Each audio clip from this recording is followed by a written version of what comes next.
Ladies and gentlemen, welcome to the Above the Bar podcast, where each week we belly up to the bar with a new guest, find out what they do, who they are, and what makes them great. So sit back, relax, and enjoy.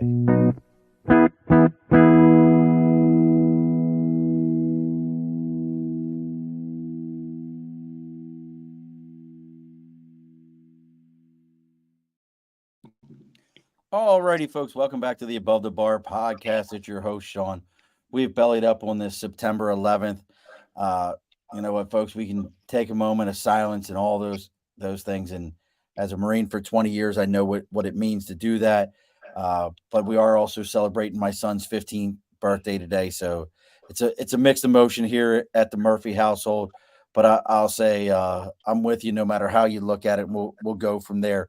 But joining us today is, you know what, I'm a lucky man to do the show I do.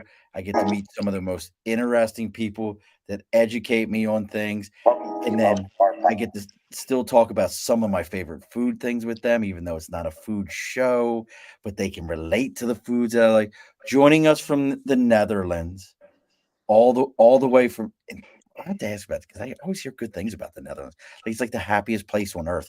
But joining us all the way from the Netherlands, it's Miss Athena Demeter. Hi, thank you for having me.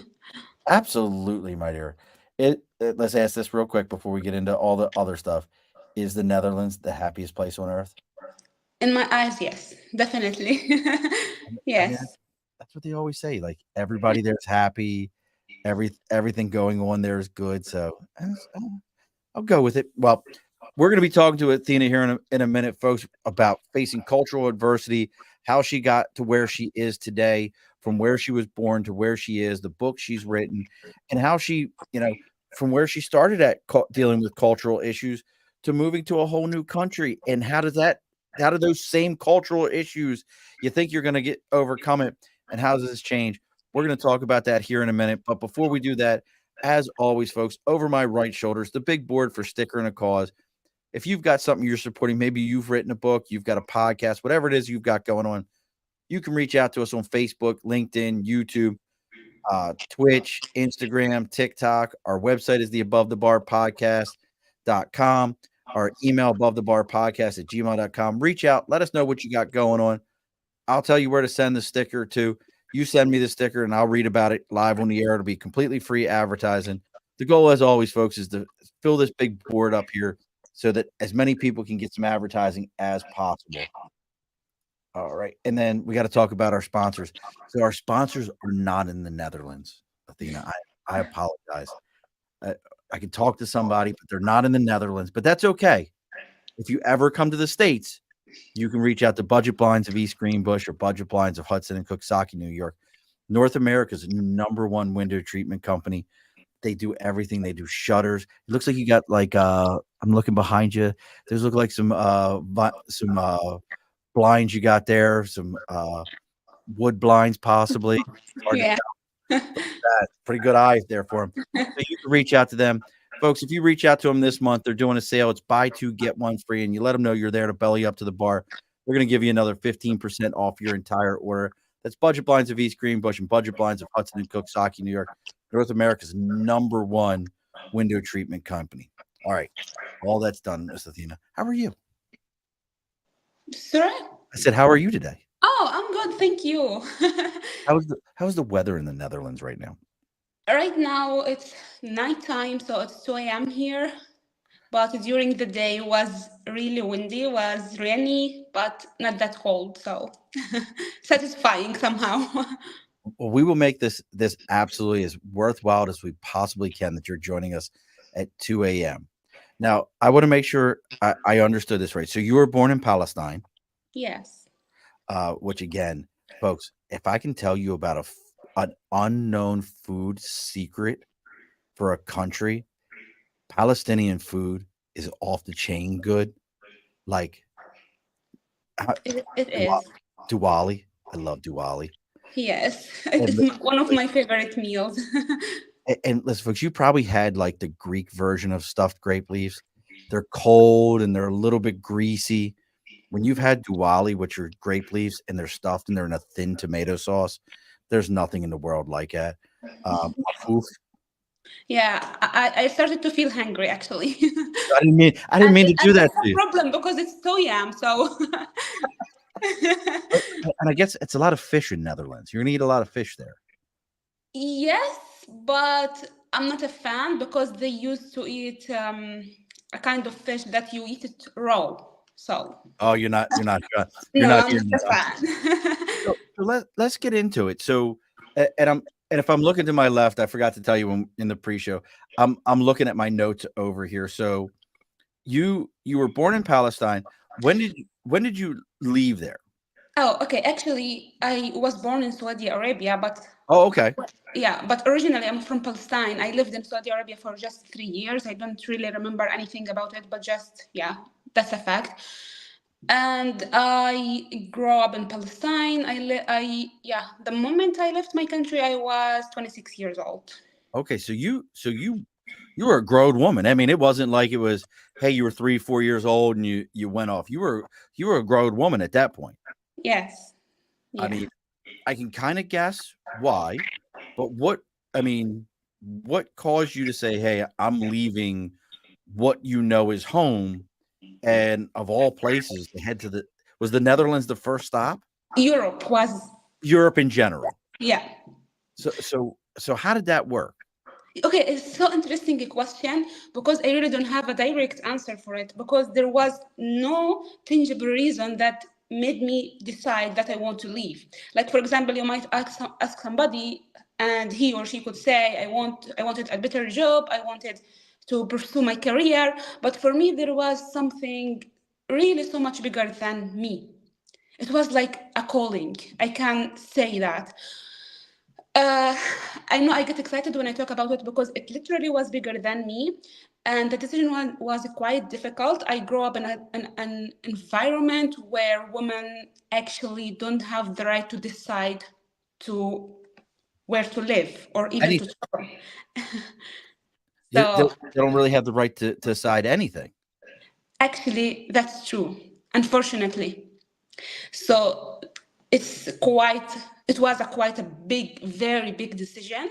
As I made it on my own, I didn't share it with anybody. It was actually, I'm gonna say it, and I'm so proud I'm saying it now freely because if you asked me a year ago or 2 years ago, I would get quite emotional, but I overcame all the emotions and I definitely healed. But yeah, what is why I was trying to say is I literally escaped. I didn't said, okay, come my family, I'm going to travel. What do you think about this? No. So I was just living a normal life in people's eyes, but in my mind, let's say in my soul as a free spirit, actually, I have a quite wide spirit. I was thinking, okay, it doesn't work for me here and seeing myself growing up as a human while I'm facing all of these kind of how women are pictured, how they are misunderstood, how they are mistreated as well. It just doesn't work. I tried to fit in, I tried to fit in, but it didn't work. And at that point in my life, and that doesn't actually, just for integrity, that doesn't apply onto all women. Of course, there are kind of differences within the culture itself, depends on so many factors like who's your family, which area exactly you are in Palestine. But for, I don't know, the universe had a plan where I was in the most areas where people were kind of really strict. And religion was like the dominant ideology there. So for me, it was facing not only facing the culture, facing people expectations, facing religions, and so many things. So it was quite a very big breakthrough. And what was also interesting for me, I didn't make the decision and I said, okay, I'm traveling to Europe, and that was it. No, I made the decision, okay, I'm traveling to Europe as a Palestinian person who his passport or her passport, I'm talking about myself, doesn't allow you to go to Europe. I had to walk a refugee path. So I was illegally moving from a country to another country.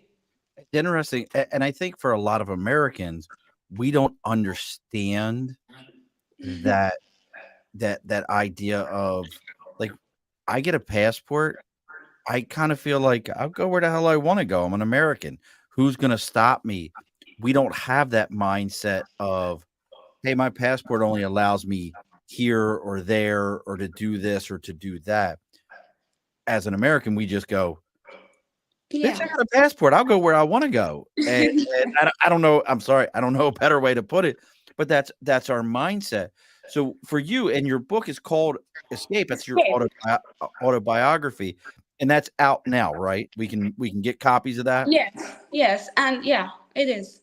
It's And, everywhere. Amazon, like everywhere. Just you can type that, you can Google it, and you find it everywhere. and folks, if you're watching us live right now, and you have questions for Athena, please ask away. See what she's got going on. So here it is. I mean, and I imagine you still have family in Palestine. Yeah, I do. So what was that like? Did you let anybody know, like a cousin or somebody, like high five, like, "Pooh, I'm out, I'm going." Like, how did this Okay, happen? okay. I know it sounds really so crazy, even to me at the moment, but to the woman who I was, it was like the only option that I had. Now looking back, I say sometimes to myself, "Oh my God!" Like it's kind of a movie, if I look back, because it's not that common. And anyway, I didn't tell anybody except one of my siblings. She was my niece, and yeah, the difference in our age is nothing, because in my culture, women get really early married. So my oldest sister was 14 when she got married, and her daughter is almost same age like me. Oh, wow. Yeah, so she was the only one who knew. Maybe two friends. It was like it had to be a secret, otherwise I wouldn't be here right now. And the moment my family knew that they hacked a tablet of mine, and when they saw that I was in Cairo airport, they went to crazy. All they wanted to do is to get me back or to kill me. There were just Hold on, two pause, options. pause, pause, pause, pause, pause. Now, how many years ago was this that you left? This was 2019, but the end of the year, September. Okay. So we're talking 5 years ago. Yeah, Things, let's be honest with each other, have never been good in that area. There's been some quiet times, but never quite. I told you, my ex-wife, her parents, her grandparents escaped Palestine through Jordan to come to the United States in like the 1950s. yeah, So I've heard the stories before. yeah. So, but I got to pause you. So it wasn't even like they were like, "Oh my God, we missed my baby. You need No, to come back here." It was more like, "How dare you leave?" exactly. Yeah, this is a cultural mindset somehow. So, and as I said, just I really love to use integrity whenever I'm talking about this, because I have to be honest, and it doesn't mean all women there are facing the same situation, but it's so common. It's like when you're talking about the collective conscious, but of course there are levels. A different family might kill their daughter, and if I've been caught, I don't know. I mean, maybe I'm dead now. It's not like something impossible. That was like an option, like literally was an option. But it might be another family who would really get angry, and they will do their best to get their daughter back. And actually, not because they miss the daughter, but because this is a shame. How is this for? I How mean, dare you? exactly. I got some messages from my sisters. Sisters, they were telling me that we wish you die, we wish you got cancer because um, you are just a shame. I mean, for them, this is all what they know. And I'm not trying to make it too personal, because actually it's not. It seems too personal, but I'm talking about a cultural It's a mindset. cultural thing. That's Exactly. a Yeah. cultural vibe. Yeah. Athena, I'm just hearing that, and again, I'm very open about the idea that I think about it from an American culture. We actually are like we tell our children, most parents are like, get out, go explore, see the world, find yourself, go do these things, and then come back to us. Or even more so, I mean, in my line of work, I can't tell you how many times I run into the parents that have like, oh, my kid moved across the country, I'm gonna go follow them because that's where my grandchildren be. But what you're telling me, if I'm hearing you right, it's physically just the opposite. You were Exactly. born here, you need to stay here. How dare you leave here? So Yes. when you and I can tell you how I feel as I'm hearing you say it. When you first left, and here you are, you're in Cairo, Egypt, which is funny to me. There's a city right next to me that's spelled exactly the same as Cairo. You know what they call it? Cairo. Okay, that's interesting. And it's in New York, and instead of being Cairo, New York, it's Cairo, New York. Don't ask me why. People Okay, yeah, but people. but so here it is, a and you're at the airport, like, eh, you're a refugee at that Yeah, point. no, at Cairo I wasn't. At Okay, Cairo, so you were good there. yeah, I was legal. In Turkey, I was legal, and I stayed in Turkey for a while. And when I needed to move from Turkey, back then my illegal journey started. Okay. Turkey to Greece to a country after country after country after country back to Greece because I couldn't pass at some point. It was every time I was trying to pass, I was being caught up. Then I had to fly from Greece, also illegally. Actually, it's interesting. I know. I mean, it's absolutely amazing. And folks, if you're curious of Athena's journey, if you look up Athena Demeter, and that's Demeter on Instagram, or you look her up on doggone LinkedIn, you'll find her. Big Nate just popped up. I don't Nate, I'll ask this question, but she's not in the States. She's over in the Netherlands. I'll ask it this way. Nate wants to know what your favorite American dish is, which I would be curious. But what I was going to ask is, in your travels, because we love food around here, was there anything that was like a first experience food culture wise where you were like, my gosh, like this is amazing. How did I not know this existed? Okay, this is a quite interesting question. To be honest, I was kind of shocked, but not in a positive way, because we are so good as Eastern people at food. Comparing, I don't know about USA. I've never been there before, but of course, I'm in love with burgers. But I mean, if I'm talking about the local dishes here in Europe, it's kind of so simple. I mean, you know the wali, Oh, as you said. Yeah, I mean, if you compare it with what people are eating here, it's just quite different. So I fair. was kind of, "Oh, really? Is this what you eat, guys?" So one of the things I really, really, I don't miss anything almost, but one of the few things I miss from my culture is food. I will say your culture does have an amazing foods. And like I said, it's one of those food scenes that I don't think get that, like, there's weird ones that have come up lately, like people who are talking about Ethiopian food, and I'm like, that's interesting, but Mm, they're missing that whole entire Palestinian. So now you've written 2 books. Obviously, Escape is your autobiography. That's out right now. But you also wrote You Find Meaning: yeah. Guidelines for an Enriching Life. Were any of these, obviously I know the most recent one, Escape, wasn't, but was any of this still written while you were in Palestine? Like, when did you decide, like, you know what, I've got to start putting pen to paper to get these stories out? Okay. So actually, both are recent books, but Escape was with a publishing house, while You Find Meaning was just a self-published book.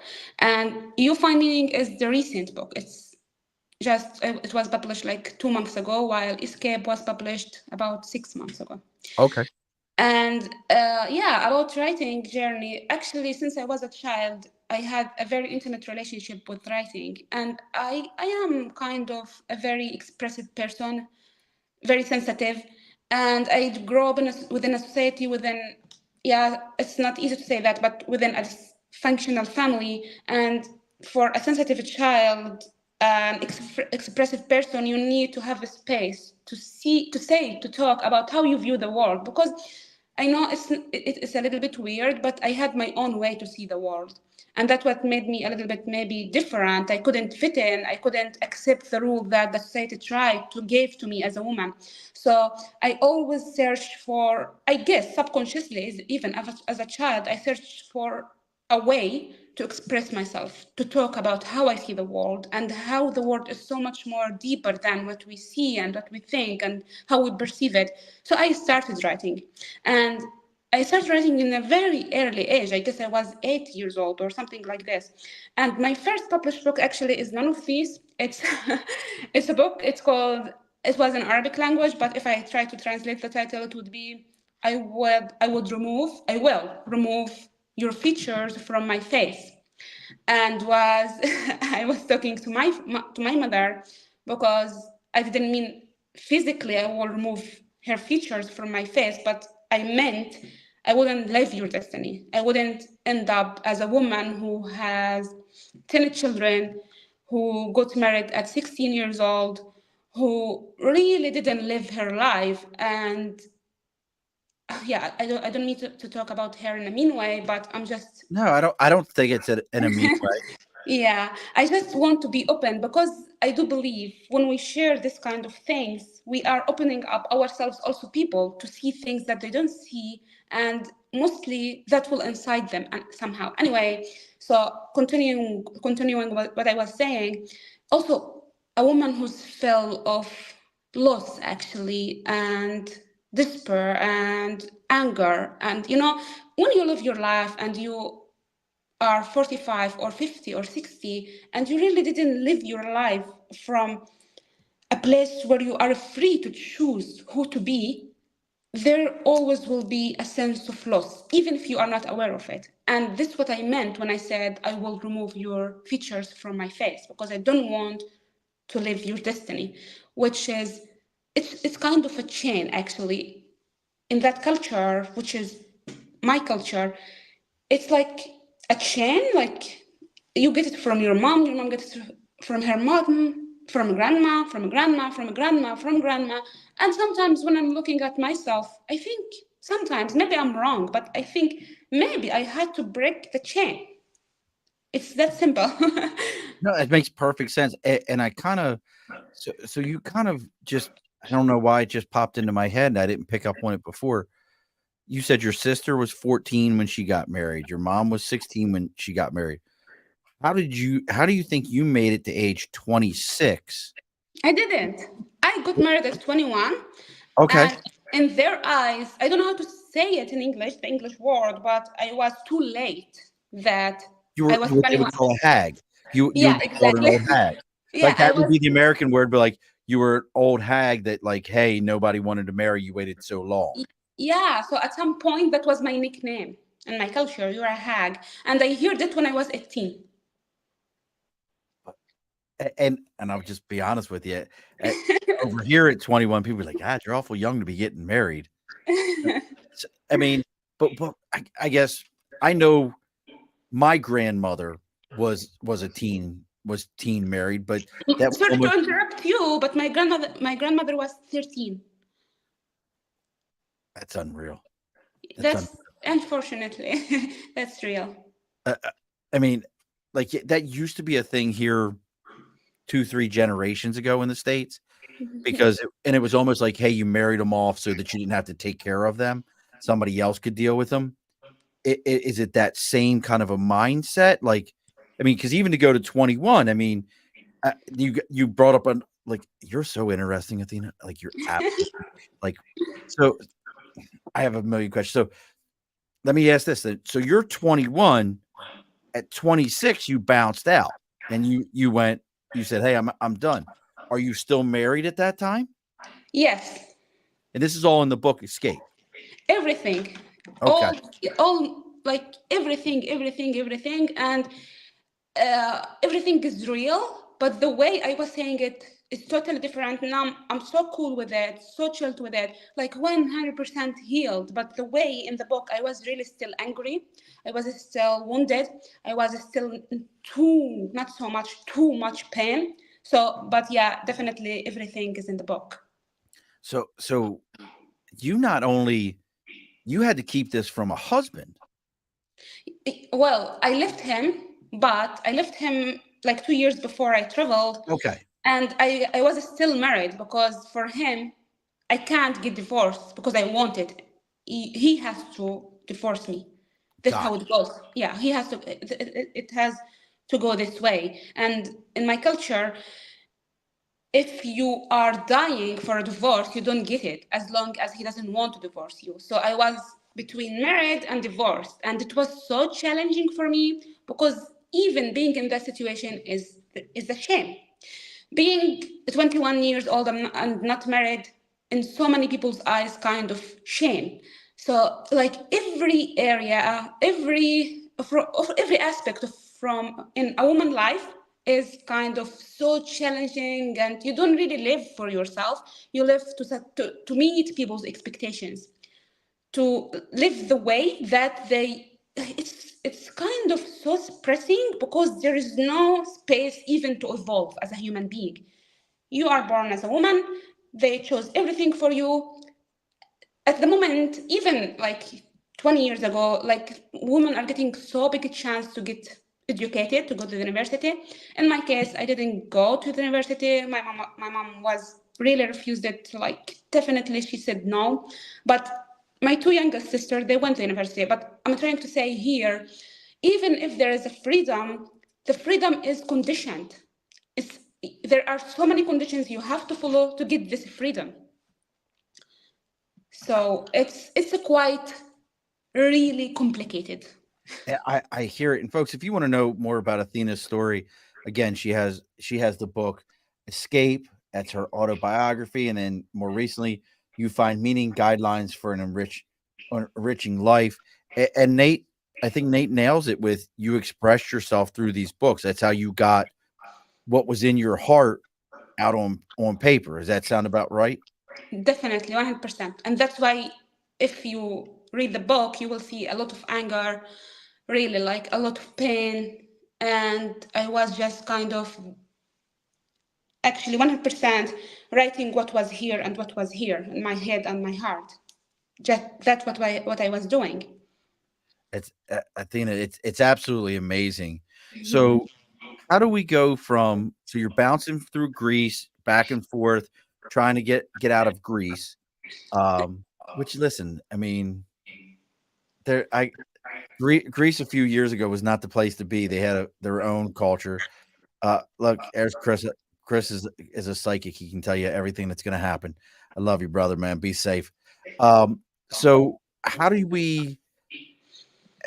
I actually before we get to how you get to Netherlands, what was your first experience in all this where you said, I'm free to be a woman. I'm free to be who I want to be. Like, when did you finally realize, oh my gosh, I can do this? Yeah, okay. To be honest with you, I had the mindset already before I traveled. Otherwise, I wouldn't make such a decision. There are thousands, millions of women out there, and it's not easy to decide to do such a thing because you are not only challenging your personal situation as a daughter, as a wife, as a sister, you are also challenging a whole society, a whole culture, the law itself. Somehow there is no direct law that says you are not allowed, but the law is really involved. So I already had that mindset. I always felt that freedom is my way, is my path. And actually, I do believe it's the path of everybody who wants to live the life that they want. But the tangible moments that I felt I'm finally living what I want, it was too soon. So I left Gaza from, I'm from Gaza Strip, by the way. So I left Gaza Strip and I was in a bus with men. I was the only woman in the bus with a bus that is full of men. And the moment I knew that I am out of Gaza and we are finally across the border between Egypt and Gaza, we stopped in a cafeteria. So I went to the bathroom. I took my hijab off. Job up. Yeah. And when I went out, it was so challenging because I was still from the same men who I came with who have the same mindset that I escaped from. So the reactions of them was totally different, but of course nobody agreed. Some of them, they didn't yell at me directly, but they really swore at me, like, you're kind of, sorry for the word, but you're kind of a bitch. It's not your fault, it's your family's fault who allowed you to do this, and blah blah blah. These exactly the ones who didn't see me before the hijab, and the ones who saw me, yeah, so many, like so many of them, actually all of them, they were in a shock, like, how dare she, it's, I don't know how to describe it to you to make it really real, because I can't find any situation that resembles the situation that happened there. I don't know if I say, like, you saying a naked woman walking the street, no, it's not the same. It's worse, worse, worse. It's too extreme for them to see that. Some of them tried to use me as I mean, in a very objective way. They just object. Actually, the challenge for a woman to live and to grow there is to be. She's always seen as an object. So the Always moment, some form of a property, something to own, something to control, yeah, never as an individual person with their own exactly. mindset. But the moment I saw myself after I put the hijab on, I had to put it on when I was 12 or 11 years old, and seeing myself outside walls, outside a place without a hijab, that moment was, I know it seems very simple to people who are listening right now, maybe to you, but for me, it was a very determining time. It Well, it was a was a point, symbol of your oppression. That hijab was the symbol of the culture that you wanted to leave. It was the yeah, symbol of what was holding you back from who you felt you needed to be. yeah, And when you were able to remove that, you removed that cultural stigmatism yeah, from your life, yeah. and were able to say, now I get to try to be who I want to be and who I am. Is that a Yeah, thank you. am I Yeah, nail it? exactly. Thank you. That's exactly what I wanted to say. Yeah. I'm pretty good. I'm pretty good at putting it all together. Yeah, thank But that you. makes sense to me. Like I could see that where you're like, I got to be this person, and it's very interesting to me that crossing the border into Cairo, into Egypt, and I guess a lot of them, again, and I'm going to explain this to some Americans, they don't understand the differences in, these locations. We hear it on the news. It's the Middle East. It's this, that, and the other. We don't hear it as, hey, guess what? Yes, they follow different laws. They have different cultural things. They've been westernized. Look, folks, I want to go to Jordan myself. Jordan is very westernized for a Middle Eastern country. Hence, the King of Jordan's wife is an American, if I remember Yeah. correct. Yeah, I think he himself as well. He studied in he studied in UK, the and States. yeah, no, in UK, I guess. In the UK. I don't know. I don't know. But yeah, they are. You know what?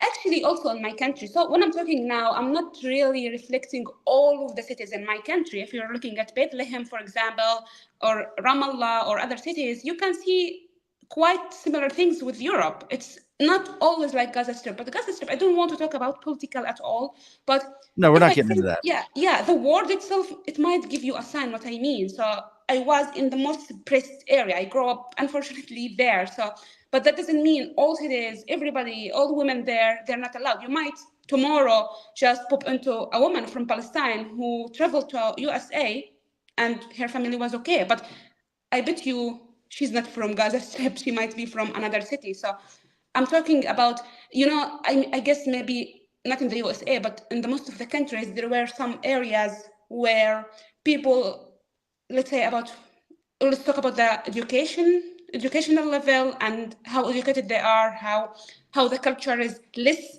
influencing them. So there is always an area where it's really a little bit behind, a little bit, you know what I mean? Oppressed, a little more Yeah, oppression going on there, a little bit held yeah, back from the rest of everything. yeah, exactly. So I was unfortunately in that area. Well, you were in what we would normally call a more impoverished area. Yeah. So you head off, you're out of there. I'm absolutely fascinated by how do we end up in, Viking land. You're in the land of Vikings now.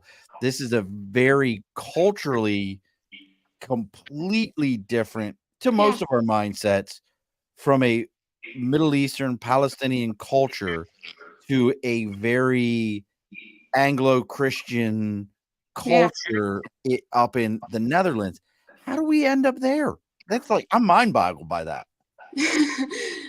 Well, actually, I didn't decide which country I'm gonna live in.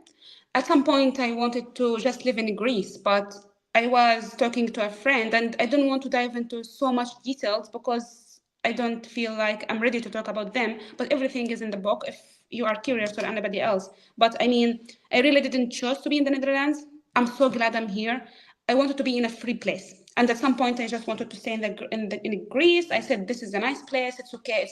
For me, all I wanted just my freedom to know myself. Actually, I needed to know who I am. I had no sense of self before I traveled my country. Before I left my country, I've never had a sense of self.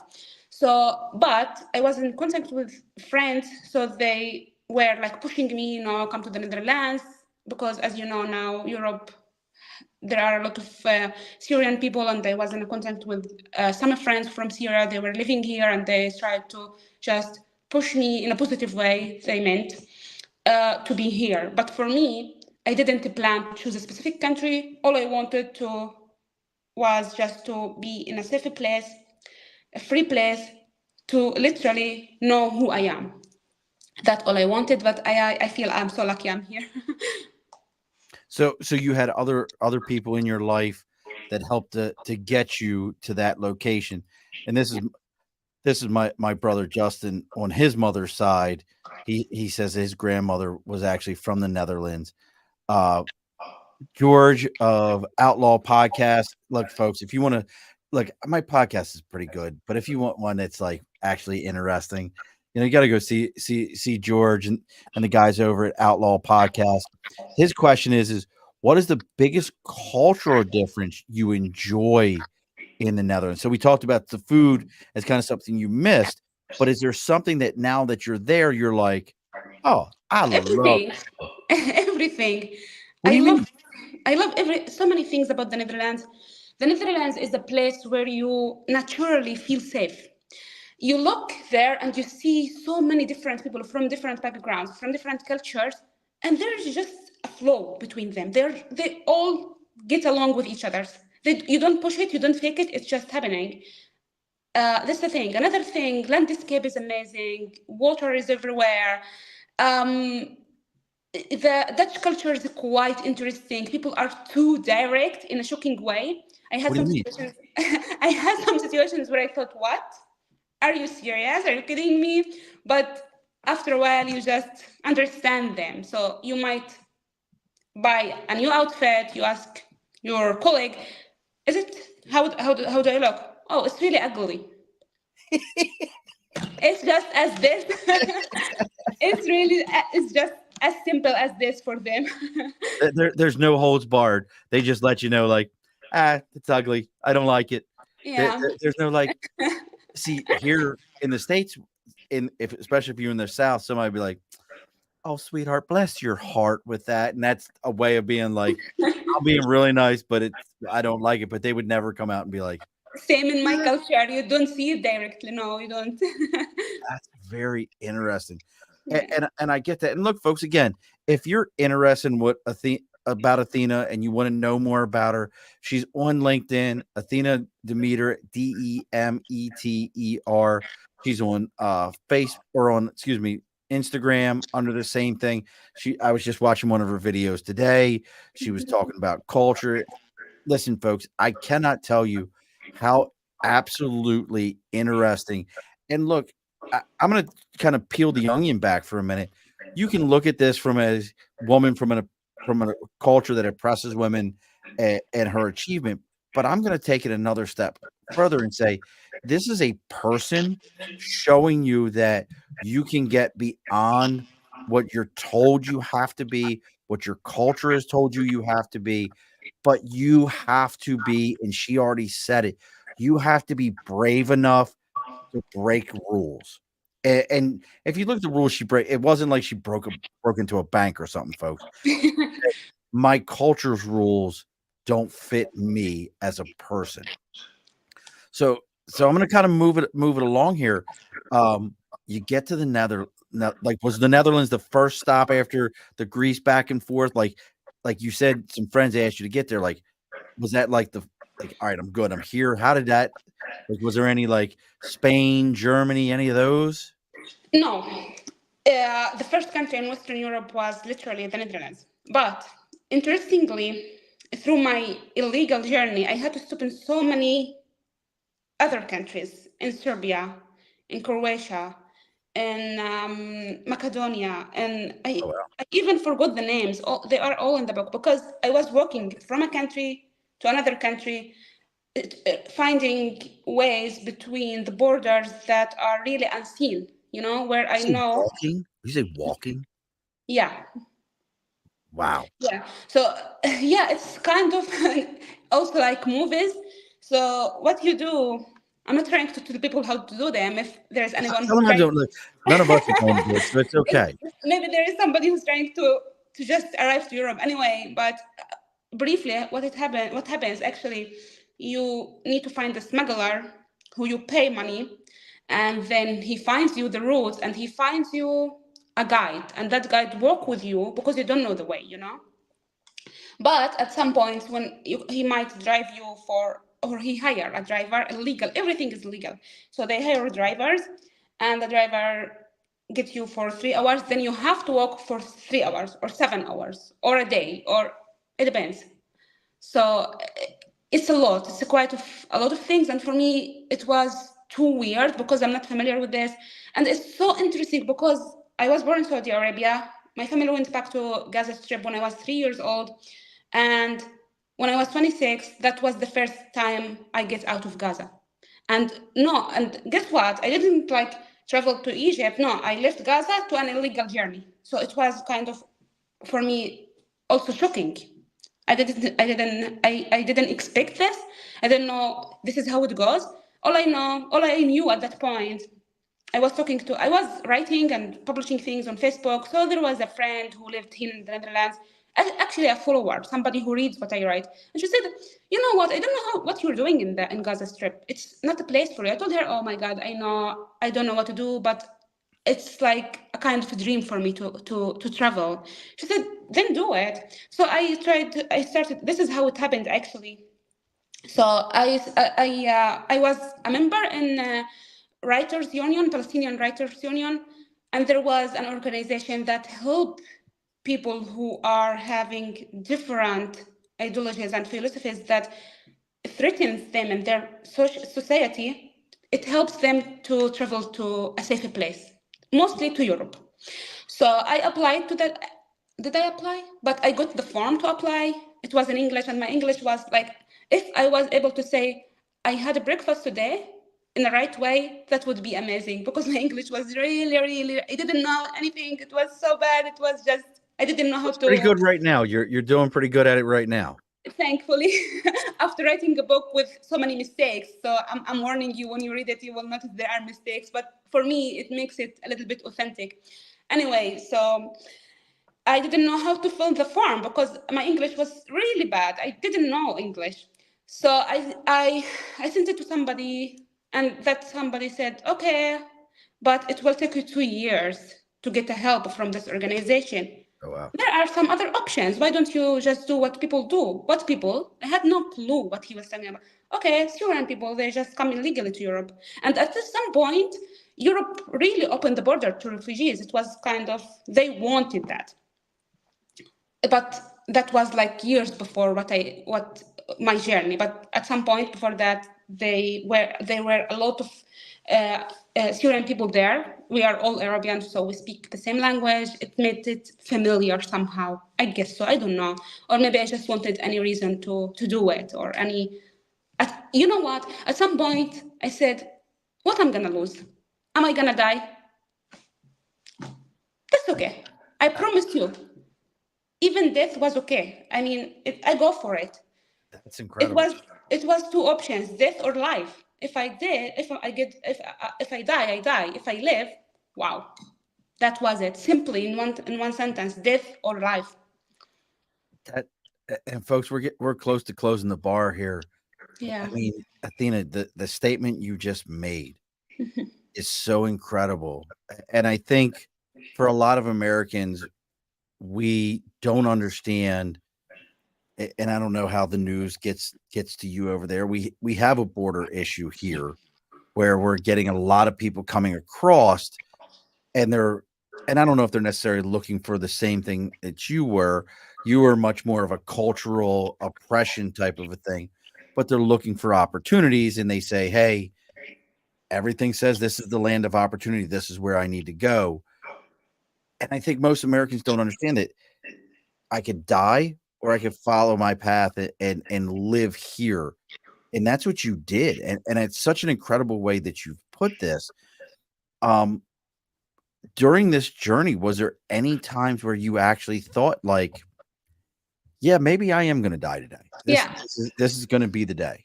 No, it wasn't maybe. It was I'm dying. Yeah. Real. Yeah, it was I'm dying. I even called my sister, and for me it was a goodbye, to be honest with you. And that was uh, it was between Greece and Turkey, and we were stuck. The smuggler, I don't know. It's so funny to talk about these details because for me these details are just like a pathway to my freedom, but they might carry a message or a purpose. So I need to feel okay to talk about this. But anyway, that was between Greece and Turkey, where the smuggler put us in a place, and he promised that cars are coming soon to pick us up. And a day passed, no cars. 2 days passed, no cars. Third days, where I thought I'm dying. There was no food, there was no water, there was nothing. We were just, I don't know what's even called on an island. Where are you are, God knows. Is there internet? No. Is there connection? No. You can get a call from the smuggler, not you yourself as an individual, but the person who's working for the smuggler. Every 2 or 3 hours, he says, "Oh, the cars are coming. Oh, the cars are coming." And there was no car. So at some point, I felt like that was it. We are in a very deserted place. Nobody knows about us, and this area is God knows where it is actually. No food, nothing. It was October something or November, I guess. It was November, December. Yeah, it was November, December. It was, I guess, like the temperature was below zero. I don't know how we survived. If you ask me now, I really don't know. But I called my sister. I told her I didn't tell her I'm dying, but I was telling myself, that's it. But yeah, so as I say, always life has a different plan. But definitely has had a different plan for you. So let's talk about a little bit on the more positive. I mean, we've talked about this journey, which to me, every bit of your journey is a positive. But let's talk a little bit about the welcome that you got in the Netherlands. I mean, you look like you got it from the little tiny screen I got there. You look like you got a fairly nice apartment. You've got a place. There were people that were asking you to come there, so obviously you had some connections there. You've been in the Netherlands for how long now?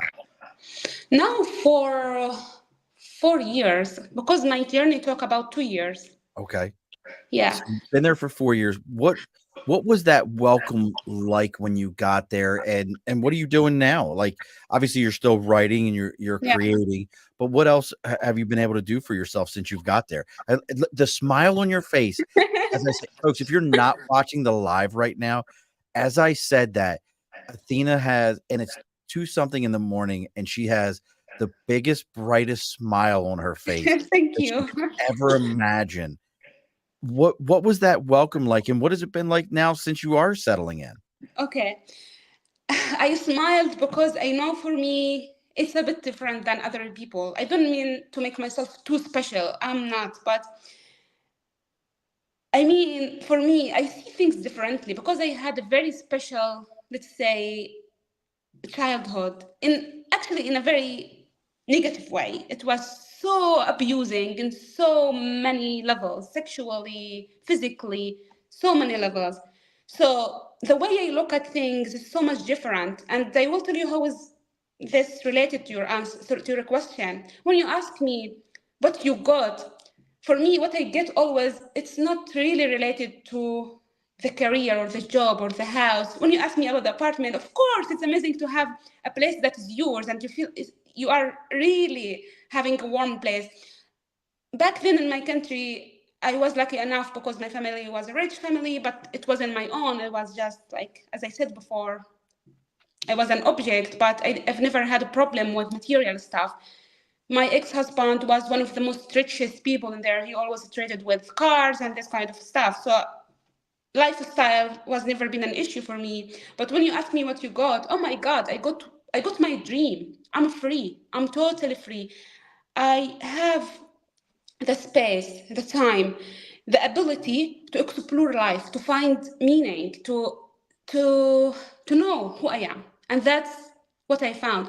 And it's not only this. It's of course when I arrived here, oh my God, I found my identity. Of course not, but it starts with the sense of being an independent person that you can say, yeah, this is my home. It's not my family's home. It's not my husband's home. I'm living with my partner at the moment, and he's one of the most amazing people I've ever met. He's not Dutch, by the way. He's from UK. So it's funny because yesterday I was watching a video about, I really forgot her name, but a spiritual teacher who was saying, yeah, you can get it all. And I can say now, yeah, I get it all. I have it all. That's I love every bit of this. And again, folks, I've said it a few times. Check Athena Demeter out. You can see her on Instagram. You can see her on LinkedIn. She is a highly approachable person. She has 2 different books out. Escape is her autobiography. Is there an audio version of Escape? Like, I is there really don't know because I am not in charge on whatever goes there. So I guess yes, but definitely there is a PDF version on Kindle, on Kobo, sorry. well, tell And yeah, whoever's in your book, tell them I need an audio version because I drive all day long. hopefully there is. I'm driving, so I need to be able to listen to it that way and hear the story. And it's such an empowering story. Again, just the way it's gone along here. So what's we've got a couple minutes left here. So what's next on this journey? Is there more books that we're thinking about? Okay. Well, and my brother Justin is blind. He's literally blind, so he's like, and he needs an audio version because he can't read. Go learn some Braille. Stop being lazy. Go tell everybody I said you need to stop being lazy. Learn some Braille. He gonna send me a message here, call me an asshole in a minute, but I mean, but seriously, what's next on your journey? Is there more books? Are we doing book tours? Are we doing open talk? And when are you bringing your butt to the States? I think it's there.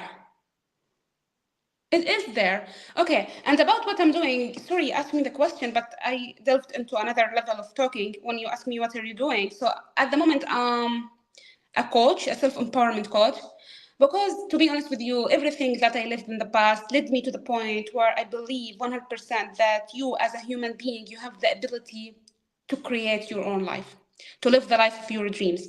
And we tend to believe when you are under pressure and you have you face challenges and there are a lot of things that you need to solve, actually you can literally turn all of your challenges, all of the issues that you face into power.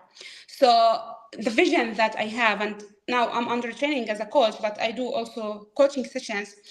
I do self-empowerment coaching sessions, and of course, I'm writing. At the moment, I'm writing. I have a big project actually of a book. So yeah, I'm open definitely to keep going on my writing journey, my coaching. I'm gonna use this word, even if it seems a little bit weird, but I'm obsessed with self-development because I mean, it's not easy to understand how you get this power as a suppressed person. When you are suppressed, you are somehow, you reach a point where you are broken. You can't even see how tomorrow will seem. But I do believe what gave me that power was my interest in self-development industry and how I was open to read and to listen to videos and to educate myself how we are powerful beings and we can overcome anything in life, literally anything. Even if you think you are dying right now, if you change your mind, you're gonna live. If you believe that you're gonna live, you're gonna live. Even you, if you were short, I believe that. I'm saying it, even if it seems crazy, even if it sounds crazy, it's okay. I love it. Your energy, your everything. And look, I told you my brother was going to say something. I'm going to classes to learn Braille. Well, maybe I'll write you I can't write you a letter, brother. I don't know anything. But so I love my brother. He's the best. He's older than I am, but I'm way better looking. He can't see me, so he doesn't know that. But so as this journey is going along, Athena, I'm going to say this from the bottom of my heart. You are amazing. Like Thank just you. hearing your story is absolutely, and folks, if you're just joining us or you're catching the end of this, Athena has done stuff that most people they they they they literally make movies about people like you. You do understand that, right? Like they make movies about what you did, living a world that you lived in, being oppressed the way you were, traveling the way you were, and then establishing a life. There's truly movies about that. You know that, right? Yeah. And whoever your partner is, that at 2 something in the morning over there, they're not losing their mind as you and I are talking. You found a good partner. I give them all the kudos in the world also, that whoever this man is, he's not like, "Baby, it's 2 something in the morning. You need to He's go so to bed." supportive, always, always. Whatever I say, he say, yeah, yeah, babe, How go is for that? it. We only got a couple minutes. How was that? And I'm gonna try to think of the most, uh, appropriate way to ask it, but how is that being approached and dealing with, a man who was more Western or more in those lines where, not necessarily, I think all cultures put women on different levels from men, but in a dealing with a man who's coming from a culture where women can be elevated. Heck, Margaret Thatcher was boss hog for the UK for a long stretch, Yeah. but you're dealing with a man at that level, vice one that looked at you as property. I mean, there's Yeah. no other way of putting that. How is that as a woman and experiencing that? It feels just so natural. Being with this mindset, I'm talking about my current partner, of course, it's just natural. You don't question it. You don't, there's nothing that feels, am I with the, I mean, I'm talking about the mindset and how we deal with each other and being with a Western man for a woman who is from the Eastern world and who was married to an Eastern man. It just feels natural. I had when I was in my country, I had always every day to question the relationship, to feel less, to feel be like I don't know how to find the word, but yeah. But here it just feels natural. It feels okay. It feels actually amazing. Feels like Just it's feels supposed to be. Feels like it's exactly, exactly. that's so Exactly. awesome. That's the right word. When Yeah. when you when it's not 2 something in the morning and you see him, you can give him a high five for me. Tell him I think he's pretty awesome. Uh, Thank A you. Athena, we're getting ready to close it all up. Uh, don't log off on me here, but folks, if you're loving what Athena's got going on, go follow her again on Instagram, on LinkedIn, Athena Demeter, Demeter. If you don't know how to spell Athena, I can't help you there. Greek mythology took care of that for years for all of us. Go give her a follow. Go friend her. If you have more questions, go read her books. Go buy at least 5 to 10 copies of each of them. Escape and You Find Meaning: Guidelines for an Enriching Life. Go check both of those out. See what she has going on. If you're finding me through Athena or Athena through me, make sure you're giving this a like, a follow, a share. It may sound cliche, but listen, folks, this is where how things work for us. This is how we all grow. This is how that social media piece works. Granted, your kids are watching Baby Shark and it says like, share, and follow. Guess what? It's the same thing for me. It's just I'm not going to sing Baby Shark for you. All right. If you're enjoying this, make sure you join us next week. It's every Wednesday, 8 p.m. Eastern Standard Time. We have Orchid Finkel on next week. She was a Marine. She's now works for Amtrak, but she's also created her own brand. And that's what we're going to be talking about is how do we create our own brand? How do we create from nothing something that everyone can grab a hold of and say, oh, that's that person. That's their thing. If I told you, if I said number 23, almost everybody knows that's Michael Jordan. If I said, oh, it's the 23 or the little dunking symbol, that's Michael Jordan. Well, Athena created her brand, and we all want to know all about it. Now, listen, I have a rule, Athena. I'm going to tell you the rule right now, and I know you got a man and everything. Now, when you walk the red carpet, when somebody finally gets a hold of this story and they make a movie out of your life, I have one rule I ask to be on the red carpet. Nobody's taken me on the red carpet yet. Walk the red carpet. So if you make it on the red carpet, it doesn't have to be the first one. Like, it doesn't have to be the first one, but like maybe the second red carpet. Fair enough? Of course. Okay, fair enough. Yes. Because I'm introducing her to America. I got her over on this side. Make sure you're giving her a like, share, and follow. Don't log off on me afterwards, Athena. I need to talk to you for about 2 minutes afterwards. I know you watched all of our episodes. You've been binge watching the show, so you know what's coming next. The guest always gets the final word on every episode. So what's our final word tonight? Sir, do you ask me to? I wasn't following.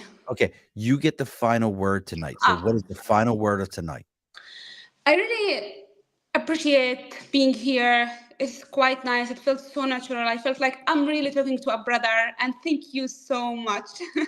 That's it. Thank you. Alrighty, folks. Be sure to push your stool in. This has been a Second Front podcast presentation found on Apple, Spotify, and wherever podcasts can be found.